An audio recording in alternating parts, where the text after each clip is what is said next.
नमस्कार। भाषा जो है वो हमारे संवाद का या संचार का सबसे महत्वपूर्ण माध्यम है, साधन है हमारे लिए। और इसीलिए जब हम किसी जनसंचार के माध्यम में काम करते हैं तो भाषा का किस रूप में इस्तेमाल होना चाहिए, कैसी भाषा का प्रयोग होना चाहिए, ये सब चीज़ें बहुत महत्वपूर्ण हो जाती हैं। और ख़ास तौर पर जब हम रेडियो की बात करते हैं, क्योंकि रेडियो सिर्फ़ ध्वनि का माध्यम है, जहाँ सिर्फ़ आपकी आवाज़, आपकी ध्वनि, आपकी बात ध्वनि के माध्यम से पहुँचती है। तो ऐसे में कैसी भाषा हो, उसका व्याकरण किस तरह का हो, वाक्य विन्यास कैसा हो, और इन सब चीज़ों के साथ-साथ जब आप उसे डिलीवर करते हैं, यानी उसे प्रस्तुत करते हैं, उसे बोलते हैं उस भाषा को, तो उसमें किस तरह की चीज़ें हैं जिनका इस्तेमाल अगर आप करते हैं तो प्रभावी जनसंचार की नींव तैयार होती है, माध्यम बनता है वो। और इसीलिए इस भाषा को और भाषा के तौर तरीके को रेडियो में समझना बहुत आवश्यक है। खैर, हम भाषा की जब बात करते हैं, देखिए जब हम बात करते हैं, बोलते हैं, उस बोलने के माध्यम से हम दूसरे तक अपने भावों का संप्रेषण करते हैं, अपनी अनुभूतियों को या शिक्षा को, ज्ञान को, मनोरंजन को दूसरों तक पहुंचाते हैं। कहते हैं कि वो भाषा ही है, वो वाणी है जिससे आप किसी के दिल में उतर जाते हैं या किसी के दिल से उतर जाते हैं। तो इसलिए भाषा अपने आप में बहुत महत्वपूर्ण है। भाषा को अनुभव करना, जानना, समझना बहुत महत्वपूर्ण है जब आप किसी माध्यम के लिए काम शुरू करते हैं। भाषा एक ऐसी चीज है जो जन्मजात आपके अंदर नहीं है। आप पैदा हुए तभी भाषा आपके साथ नहीं पैदा हुई है, बल्कि भाषा को आप अर्जित करते हैं। आप धीरे धीरे उम्र के साथ बढ़ते हुए लोगों को सुन सुनकर उनका बोलना या उनकी आवाजों की नकल करना, इस तरह से बच्चा जो है वो भाषा को सीखता है। तो भाषा तो अर्जित की हुई चीज है और समाज से में मिली है। और इसीलिए ये सीखने की जो प्रक्रिया है वो लगातार अनवरत भाषा को लेकर हम कह सकते हैं कि जारी रहती है। एक और बड़ी महत्वपूर्ण बात है, क्योंकि भाषा अपने शुरुआती दौर में जटिलता का स्वरूप लिए होती है। क्योंकि भाषा जब अपने नए स्वरूप में आती है या शुरुआत होती है किसी भाषा की, तो थोड़ा स्वरूप उसका जटिल होता है। लेकिन जैसे जैसे समय बदलता है, वैसे वैसे भाषा जो है जटिलता से सरलता की ओर बढ़ती हुई प्रतीत होती है, बल्कि होती है। और वो इसलिए होता है कि समय के साथ, स्थान के साथ भाषा में परिवर्तन होता रहता है, इसलिए भाषा परिवर्तनशील भी होती है। इस बात को भी समझना बहुत जरूरी है, क्योंकि एक ही तरह की भाषा, एक ही तरह का जो बोलने का स्वरूप है, ढंग है, वो मान लीजिए हिंदी की अगर हम बात करते हैं तो हिंदी अलग अलग प्रदेशों में देश के अलग अलग स्वरूप में आपको सुनने को मिलती है, देखने को मिलती है। तो इसलिए भाषा परिवर्तनशील है, भाषा जटिलता से सरलता की तरफ उसका प्रवाह रहता है। और इस वजह से इन चीजों को समझते हुए जब आप किसी माध्यम में भाषा का प्रयोग करते हैं तो आपके लिए बहुत सारी आसानी हो जाती है। अब भाषा का जो हम इस्तेमाल करते हैं, मुख्यतः हम कह सकते हैं कि तीन तरीके हैं उसके। एक तो लिखित भाषा है जो कि समाचार पत्रों में मान लीजिए इस्तेमाल की जाती है। दूसरी है मौखिक भाषा, जो मुख्यतः हम जिस पर केंद्रित करेंगे, जिस पर बातचीत करेंगे, क्योंकि रेडियो जैसे ध्वनि के माध्यम में बोली जाने वाली भाषा का ही इस्तेमाल होता है। तीसरी भाषा या तीसरा स्वरूप भाषा का या तीसरा प्रकार हो सकता है सांकेतिक भाषा, जिसका फिलहाल हमारा सीधे सीधे अभी उससे कोई मतलब नहीं है, उसके बारे में हमें चर्चा करने की आवश्यकता नहीं है। अब उसी भाषा को जिसकी हम चर्चा कर रहे हैं, रेडियो में किस तरह इस्तेमाल किया जाए। देखिए, इसके लिए रेडियो को भी समझना बहुत जरूरी है। रेडियो ध्वनि तरंगों के माध्यम से संप्रेषण का एक तरीका इस्तेमाल करता है। हम जो बोलते हैं वो ध्वनि तरंगों के माध्यम से लोगों तक पहुंचता है, रिसीवर तक पहुंचता है। रिसीवर के माध्यम से लोग उसको सुनते हैं और सुनकर चाहे वो शिक्षा प्राप्त करे, चाहे वो ज्ञान प्राप्त करे, चाहे वो मनोरंजन का उनके लिए माध्यम बने। ये चीजें जो मुख्यतः लक्ष्य होती है किसी भी जनसंचार माध्यम का, इस रूप में उसका इस्तेमाल किया जाता है। तो ये रेडियो जो कि बहुत एक सशक्त माध्यम है, बहुत सरल माध्यम है। सरल इसलिए कि आप इसका उपयोग कहीं भी कर सकते हैं, आप इसे कहीं भी कैरी कर सकते हैं, लेकर जा सकते हैं। सस्ता बहुत है, क्योंकि किसी भी अन्य माध्यम से रेडियो का माध्यम जो है वो बहुत कम खर्च में आप इसका इस्तेमाल कर पाते हैं, चाहे वो रेडियो सेट हो, चाहे वो किसी भी रूप में अगर उसका आप प्रयोग कर रहे हो। तो इस तरह से एक बहुत ही सहज, बहुत सरल, बहुत सस्ता और बहुत आसानी से मिलने वाला, यानी सुलभ माध्यम है रेडियो का। और इसकी अगर हम पहुंच की बात करें, अगर अपने देश की ही बात करें, भारत की, तो आप कह सकते हैं कि लगभग 100% क्षेत्र में, 100% जनता तक, लोगों तक रेडियो की पहुंच आपको मिलती है। तो इस रूप में रेडियो एक बहुत सशक्त माध्यम है। लेकिन रेडियो में जब हम भाषा के प्रयोग की बात करते हैं तो वहां कुछ चीजों का हमें ध्यान रखने की आवश्यकता होती है, क्योंकि रेडियो भाषा को लेकर अगर मैं बात करूं, रेडियो एक माध्यम के रूप में उसकी बात करूं, तो उसकी अपनी कुछ तो लिमिटेशंस भी होती है। अब लिमिटेशंस क्या है रेडियो की? क्योंकि इसका प्रभाव आपकी भाषा के प्रयोग पर पड़ेगा। अब इसकी सीमा क्या है? सीमा ये है कि रेडियो पर कोई बात जब बोली जा रही है, तो वो एक ही बार बोली जा रही है। उसमें ये सुविधा नहीं कि आप उसको दोबारा सुन सकें, उन शब्दों को, उन वाक्यों को, उन बातों को। इसलिए ये ध्यान रखना बहुत ज़रूरी है। उसी के अनुरूप भाषा को आप अपना कलेवर या स्वरूप या उसका रूप तैयार करेंगे। और दूसरी चीज़ ये भी है कि रेडियो जो है चूँकि आप काम करते हुए, गाड़ी चलाते हुए या कहीं भी आते-जाते हुए सुनते हैं, तो हो सकता है कि आप बहुत ध्यान से चीज़ों को ना सुन रहे हों। ऐसे में कोई बात अचानक कोई ऐसी काम की बात अगर सामने आती है और आप उसको नहीं सुन पाए, तो दोबारा आपके लिए कोई अवसर उपलब्ध नहीं हो पाता है। तो इन चीज़ों को ध्यान में रखते हुए भाषा कैसी हो रेडियो के लिए, उसका व्याकरण कैसा हो, ये चीज़ें हम तय करते हैं और तय करने के अनुरूप फिर उसकी स्क्रिप्ट या उसका आलेख तैयार करते हैं। और आलेख ना भी तैयार करें, तो भी उसका इस्तेमाल हम उसी रूप में करते हैं। तो सबसे महत्वपूर्ण बात यही है और सबसे ज़रूरी बात, जो मौलिक बात है रेडियो की भाषा को लेकर, वो हम ये बताना चाहेंगे आपसे कि रेडियो की जो भाषा है, वो बहुत सरल होनी चाहिए। सरल क्यों होनी चाहिए? क्योंकि रेडियो का जो प्रसारण होता है, वो बहुत पढ़े-लिखे लोग भी सुन रहे हो सकते हैं, बहुत गरीब लोग सुन रहे होंगे, निरक्षर लोग सुन रहे होंगे, समाज के अलग-अलग वर्ग, अलग-अलग तबके के लोग सुन रहे होंगे। ऐसे में अगर भाषा कठिन है, दुष्कर है, मुश्किल शब्द उसमें इस्तेमाल किए जाते हैं, तो मुश्किल उनके लिए होती है जो कम शिक्षित हैं, जो निरक्षर हैं, जो बहुत जागरूक नहीं है भाषा को लेकर या ज्ञान को लेकर। तो ऐसे में उनके लिए चीज़ों को समझना बहुत मुश्किल हो जाता है। तो सबसे मौलिक बात जो रेडियो की भाषा में होती है, वो ये है कि रेडियो की भाषा जहाँ तक संभव हो, सरल हो। आप जो कहना चाहते हैं उसमें आपको समझौता करने की आवश्यकता नहीं है, लेकिन ये आपकी काबिलियत है कि आप मुश्किल से मुश्किल बात को या किसी महत्वपूर्ण जानकारी को किस तरह से सरल तरीके से अपने सुनने वालों तक पहुंचा पाते हैं। दूसरी बात क्या है? रेडियो को एक बहुत इंटीमेट, बहुत अंतरंग माध्यम माना गया है और इसके लिए ज़रूरी है कि जब आप बात करें, जब आप रेडियो पर कुछ कम्युनिकेट करें, संचार करें, कोई शिक्षा की बात करें, ज्ञान की बात करें, मनोरंजन की बात करें, किसी भी रूप में रेडियो पर जब आप भाषा का इस्तेमाल करें, तो वो सहजता आपके अंदर होनी चाहिए। सहजता किस रूप में? भाई जैसे मैं आपसे इस समय बात कर रहा हूँ, इसी तरह से आप अपने श्रोता से बात करें।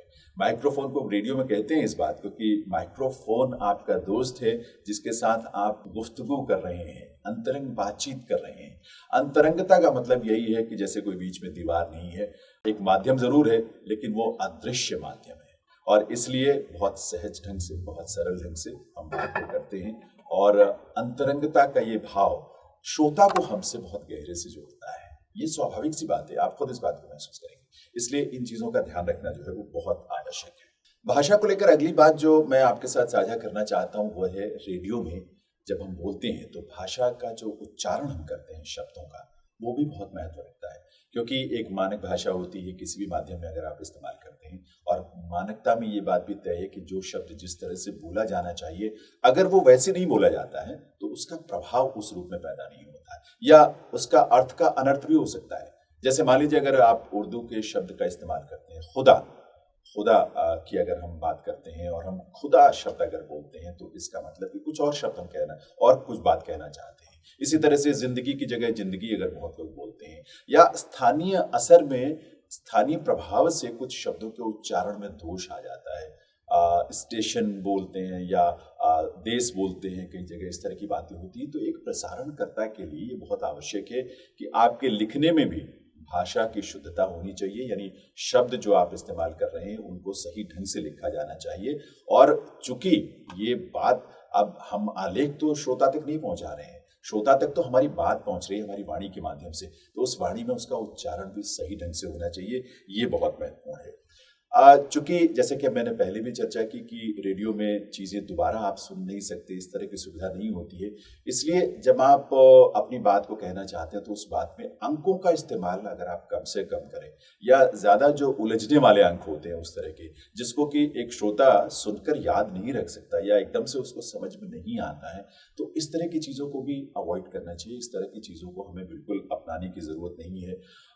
इसके बारे में थोड़ी सी चर्चा और मैं आगे करूँगा, लेकिन एक और महत्वपूर्ण बात है कि भाषा जो है आपकी वो सुरुचिपूर्ण होनी चाहिए। सुरुचिपूर्ण होने का सीधा सीधा अर्थ आप ये लगा सकते हैं कि जो बोलने में तो अच्छी लगती हो लेकिन सुनने में भी अच्छी लगती हो और अच्छे भाव उनको सुनकर आपके मन में पैदा होते हो। तो सुरुचिपूर्ण ढंग से, क्योंकि एक जनसंचार के माध्यम में जब हम काम कर रहे होते हैं तो एक हमारा दायित्व भी होता है, एक सामाजिक दायित्व भी है कि हम लोगों को अच्छी चीज दें, सुरुचिपूर्ण चीजें दें, सार्थक चीजें दें, ताकि उससे उनका जीवन जो है वो बेहतर बने और उत्कृष्ट बने, श्रेष्ठ बने। तो इन सब चीजों को ध्यान में रखते हुए भाषा का स्वरूप आप तैयार करते हैं और उसका इस्तेमाल करते हैं। अब बात आती है भाषा के इस्तेमाल की, क्योंकि आपने इन चीजों को ध्यान में रखते हुए अगर आपने आलेख तैयार किया, आपने स्क्रिप्ट तैयार किए, लेकिन उसके इस्तेमाल में कुछ चीजें बहुत महत्व रखती हैं, क्योंकि यहाँ रेडियो में बोली जाने वाली भाषा का हम इस्तेमाल कर रहे हैं। तो इसमें क्या चीजें महत्वपूर्ण हैं, रोचक भी हैं, उनको जानना भी अच्छा लगेगा आपको, लेकिन उनका इस्तेमाल करना भी बहुत जरूरी है। जैसे एक वाक्य है, रुको मत जाने दो, ये 4 शब्द हैं इस वाक्य में। अब मैं जो बात आपसे कहना चाहता हूं कि भाषा के इस्तेमाल के समय आप उसमें विराम, पूर्ण विराम, उसका स्ट्रेस यानी उसका अच्छा प्रभाव डालने के लिए दबाव किस शब्द पर आपको रखना है, इससे अर्थ बदलते हैं। जो कहना चाहते हैं उसके अलावा भी कुछ अर्थ आप पहुंचा सकते हैं लोगों तक, अगर आप सही ढंग से नहीं बोलते हैं। जैसे रुको मत जाने दो में अगर आप कहते हैं रुको मत जाने दो, इसका एक अर्थ तो ये हुआ। दूसरी बात, इन्हीं शब्दों के साथ आप कहते हैं रुको मत जाने दो, तो इसका मतलब बिल्कुल बदल जाता है। तो इस तरह से भाषा के इस्तेमाल के समय आप कहाँ विराम देते हैं, किन शब्दों पर आप दबाव डालते हैं, इससे उसका प्रभाव या उसका अर्थ जो है वो बदलता है। इसलिए इन चीजों को बहुत ध्यान में रखने की आवश्यकता है। ऐसे ही जिसका मैं दबाव से प्रभाव वाली बात जो मैं कर रहा था कि आप एक वाक्य में किन शब्दों पर किस तरह का दबाव डालते हैं, उससे किस तरह का प्रभाव उत्पन्न होता है, इसके बारे में भी एक छोटा सा उदाहरण मैं आपके सामने रखना चाहूंगा। जैसे एक वाक्य है, मां ने तुमसे घर आने को कहा था। मां ने तुमसे घर आने को कहा था। मां ने तुमसे घर आने को कहा था, यानी तुमसे कहा था, किसी और से नहीं कहा था। मां ने तुमसे घर आने को कहा था। मां ने तुमसे घर आने को कहा था, इसमें मां पर अगर हम दबाव डालते हैं तो इसका कुछ अलग अर्थ निकलता है।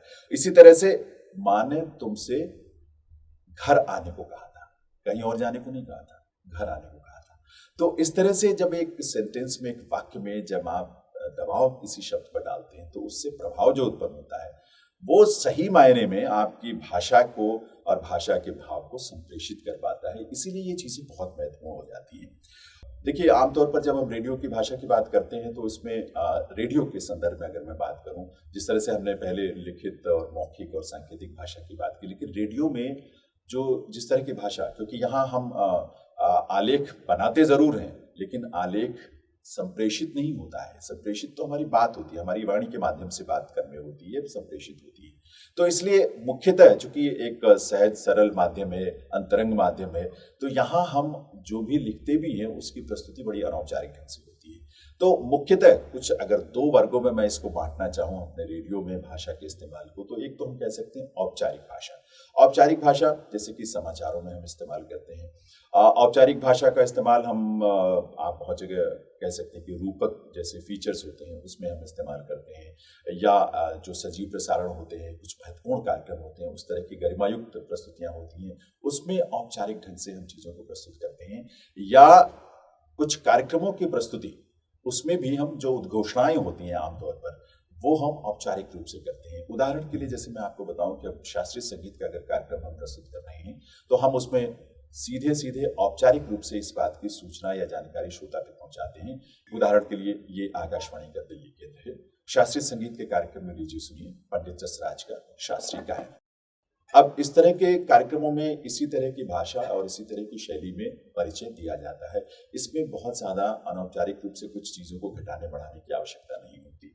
तो एक तो ये स्वरूप है भाषा का जो रेडियो में हम इस्तेमाल करते हैं। अनौपचारिक जो स्वरूप है भाषा का, मुख्यतः ज्यादा वही इस्तेमाल होता है, सुनने में भी वो अच्छा लगता है। और जब एफएम चैनल्स की परंपरा शुरू हुई देश में, एफएम चैनल्स के माध्यम से ब्रॉडकास्ट या प्रसारण शुरू हुआ, तो वहां जो एंकरिंग होती है वो अनौपचारिक ढंग से होती है, यानी बातचीत के ढंग से होती है।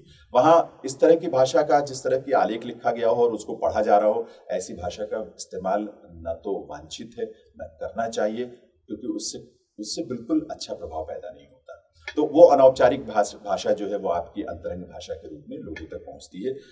इसी में कह सकते हैं आपकी कंपेयरिंग भी एक हमारी शैली है, एक प्रस्तुति का फॉर्मेट है। कंपेयरिंग भी अनौपचारिक ढंग से ही की जाती है।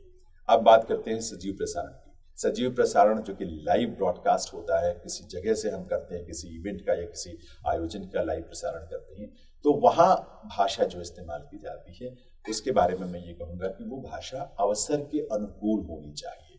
किस तरह का आयोजन है, किस तरह का इवेंट है, उसके हिसाब से आप भाषा को तय कर सकते हैं। उदाहरण के लिए मान लीजिए कोई कव्वालियों का या गज़लों का कार्यक्रम है, तो स्वाभाविक सी बात है कि आप इस बात को ध्यान में रखते हुए उर्दू के अल्फाज ज़्यादा इस्तेमाल करेंगे, कुछ शेर व शायरी की बात करेंगे। लेकिन अगर माननीय राष्ट्रपति महोदय का कोई कार्यक्रम है या गणतंत्र दिवस का कार्यक्रम है, स्वतंत्रता दिवस का कार्यक्रम है, तो वहाँ भाषा सारगर्भित, सार्थक, सुरुचिपूर्ण और गरिमा युक्त होनी चाहिए। इन चीज़ों को ध्यान में रखते हुए आप अगर आलेख भी तैयार करते हैं, सजीव प्रसारण में वैसे आलेख की आवश्यकता नहीं होती, मुख्यतः आप कुछ बिंदुओं को लिख लेते हैं, कुछ विवरण जो है वो आप नोट कर लेते हैं और उनको अपनी सहज ढंग से अपनी शैली में उसको प्रस्तुत करते हैं। तो इस तरह से भाषा को हम इन रूपों में रेडियो में इस्तेमाल करते हैं। बाकी जो माध्यम है जैसे समाचार पत्र है, देखिए रेडियो की अपनी बहुत सारी खूबसूरती है, बहुत सारे उसके प्लस पॉइंट्स हैं, लेकिन जो चीज़ें फ़र्क करती हैं दोनों से, समाचार पत्र में क्या है कि भाषा के साथ साथ वहाँ रेखा चित्र भी हो सकते हैं, वहाँ फोटोग्राफ भी हो सकते हैं, वहाँ सारणी या टेबल्स भी हो सकती हैं, जिससे बात को सपोर्ट करने के लिए आपको एक अतिरिक्त माध्यम मिल जाता है, अतिरिक्त तरीका मिल जाता है। रेडियो में सिर्फ और सिर्फ आपकी वाणी है, आपकी ध्वनि है, आपकी आवाज़ है, आपकी बात है, आपकी शैली है, उन्हीं चीज़ों के माध्यम से आप चीज़ें जो है वो श्रोताओं तक पहुंचाते हैं। इसी तरह से फिल्म में भी बात होती है, फिल्म में चूंकि चित्र भी है, चलचित्र है, उसमें कैप्शंस भी उसमें हो सकते हैं, तो ये सब जो अतिरिक्त सुविधाएं मिल जाती हैं इन माध्यमों में, समाचार पत्र हो या फिल्म हो, वो रेडियो में नहीं मिल सकती, क्योंकि रेडियो में देखे जाने वाला कोई माध्यम या कोई तरीका नहीं है। वहाँ तो सिर्फ और सिर्फ सुना जाता है, और सुने जाने के लिए जो चीज़ें ज़रूरी हैं उनके बारे में मैंने संक्षेप में चर्चा की। लेकिन एक महत्वपूर्ण प्रसारण का हमारा पक्ष होता है समाचार प्रसारण का। समाचार चूंकि एक सबसे ज़्यादा सुना जाने वाला हमारा फॉर्मेट है, रेडियो पर सबसे ज़्यादा, और आकाशवाणी चूंकि समाचार प्रसारित करने के लिए वही एक सुविधा उपलब्ध है, तो आकाशवाणी के हमारे जितने भी केंद्र हैं देश भर में या देश के बाहर भी जहाँ सुना जाता है, समाचारों को बहुत लोग रुचि से सुनते हैं। रेडियो के समाचार चूंकि संक्षिप्त होते हैं, कम समय में आपको ज़्यादा से ज़्यादा जानकारी मिलती है, बहुत प्रामाणिक जानकारी मिलती है। हाल के सर्वेज में भी आपने ये देखा होगा कि जो आकाशवाणी और दूरदर्शन के समाचार हैं उनके जो विश्वसनीयता है वो टॉप पर रही है। तो इस दृष्टि से आकाशवाणी के समाचारों के प्रति एक विशेष रुचि, रुझान और आकर्षण आम श्रोता के मन में होता है। लेकिन समाचारों की प्रस्तुति में भाषा का इस्तेमाल आप किस रूप में करें, ये जानना भी बहुत जरूरी है। इसीलिए इस पर संक्षेप में अलग से थोड़ी मैं चर्चा कर रहा हूँ आपके साथ। जो भाषा रेडियो में इस्तेमाल की जाती है, जिस तरह का व्याकरण, जिस तरह का स्वरूप उसका होना चाहिए, उसके बारे में सामान्य जो बात है वो आपसे पहले हमने चर्चा कर ली। लेकिन समाचारों में किस तरह का हम बात करना चाहते हैं भाषा को लेकर, वो कुछ महत्वपूर्ण बिंदु आपके साथ रखना चाहता हूँ। वैसे कहीं भी जब हम रेडियो में बात करते हैं तो कहीं ये बात हम नहीं कहते कि निम्नलिखित या पूर्व वर्णित, इस तरह की चीज़ें नहीं होती हैं। जैसा कि हमने पहले आपको बताया, ये बात तो आप कह सकते हैं, लेकिन या आगे हम सुनेंगे ये बात कह सकते हैं, लेकिन निम्नलिखित जैसे शब्द हैं या इसके अलावा ज्ञातव्य हो पहले से, ये चीज़ें हम आमतौर पर इस्तेमाल नहीं करते, क्योंकि उससे भ्रम की स्थिति पैदा होती है सुनने वाले के दिमाग में। हम न्यूज़ या समाचार की शुरुआत जब रेडियो पर करते हैं तो उसमें सबसे पहली बात क्या होती है, अगर आपने सुना हो, आपने ध्यान दिया हो, सबसे पहले होती है हेडलाइंस, मुख्य समाचार। यानी उस समाचार बुलेटिन में जो मुख्य समाचार हैं उनको संक्षेप में एक एक वाक्य में सबसे पहले प्रस्तुत किया जाता है। उसके बाद उनका विवरण हम आपके सामने रखते हैं एक एक समाचार का। अब इसमें ये जरूरी होता है, सबसे महत्वपूर्ण बात यह है कि समाचारों में जो वाक्य विन्यास होता है, जो वाक्य आप लिखते हैं, वो संश्लिष्ट वाक्य नहीं होने चाहिए, यानी वो कंपोजिट सेंटेंस नहीं होने चाहिए। एक ही वाक्य में कई छोटे छोटे सेंटेंस या वाक्य नहीं होने चाहिए। उससे सुनने वाला अपने आप को असमर्थ पाता है चीजों को बेहतर ढंग से समझने में। उदाहरण के लिए मैं एक वाक्य आपके सामने रखता हूं, समाचारों का ही वाक्य है। आज भोपाल में पंचायती राज मंत्रालय द्वारा आयोजित एक कार्यक्रम में बोलते हुए प्रधानमंत्री ने देशवासियों से आह्वान किया कि वे एकजुट होकर कोरोना महामारी से निपटने में सरकार का सहयोग करें। अब इस वाक्य में कई चीजें हैं, कई वाक्य हैं जो आपने एक समाहित कर दिया एक ही वाक्य में। अब उससे सुनने वाले को हो सकता है एक बार में ये चीजें समझ में ना आ पाए या स्पष्ट ना हो पाए। तो इसलिए समाचार लेखन में ये जरूरी है, जो सामान्य लेखन में भी आवश्यक होता है। तो ऐसे वाक्यों में बेहतर ये होता है कि आप छोटे छोटे वाक्य बनाएं ऐसी बात को कहने के लिए। उदाहरण के लिए मैं आपको स्पष्ट हो ये चीजें इसलिए बताना चाहूंगा कि जैसे इसमें से एक वाक्य तो ये निकलता है कि प्रधानमंत्री ने देशवासियों से कोरोना महामारी से निपटने के लिए सरकार के साथ मिलकर काम करने का आह्वान किया। एक ये साधारण सी बात, महत्वपूर्ण बात जो सबसे है वो आपने पहले बता दी, लेकिन उसके बाद कहाँ कहाँ उन्होंने किस अवसर पर कहा ये बताना भी जरूरी होता है। तो आप उसको अगले वाक्य में शामिल कर सकते हैं कि ये बात आज भोपाल में आयोजित एक कार्यक्रम में प्रधानमंत्री ने कही। इस कार्यक्रम का आयोजन भारत सरकार के पंचायती राज मंत्रालय द्वारा किया गया था। तो इस तरह से छोटे छोटे सेंटेंसेस या वाक्यों के माध्यम से जब आप बात कहते हैं तो बात को समझने में, सुनकर उसको समझने में, अनुभव करने में, आत्मसात करने में श्रोता के लिए बहुत आसानी होती है।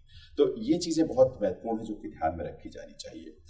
दूसरी बात, उदाहरण के लिए अंकों का इस्तेमाल, जिसका पहले भी मैंने जिक्र किया, समाचारों में खासतौर पर चूंकि आवश्यकता होती है तो इसलिए अंकों का इस्तेमाल आप इस रूप में करें ताकि सुनने वाला उसको आसानी से समझ पाए। मान लीजिए अगर वैक्सीनेशन की, टीकाकरण की हम बात करते हैं और अगर हम ये कहते हैं कि 82,68,22,520 टीके कल के दिन पूरे देश में लगाए गए।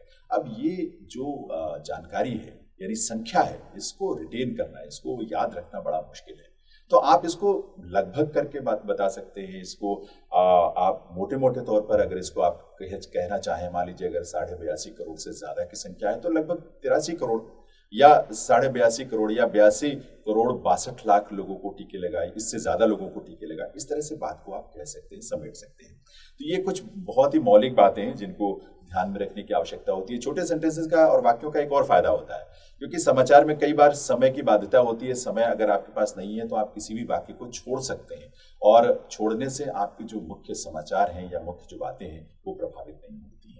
तो ये रेडियो प्रसारण में भाषा का किस रूप में इस्तेमाल हो, उसका आलेख में किस तरह प्रयोग हो और उसकी प्रस्तुति किस रूप में हो, ये कुछ बहुत बेसिक बातें, कुछ मौलिक बातें थी जो मैंने आपके साथ साझा की।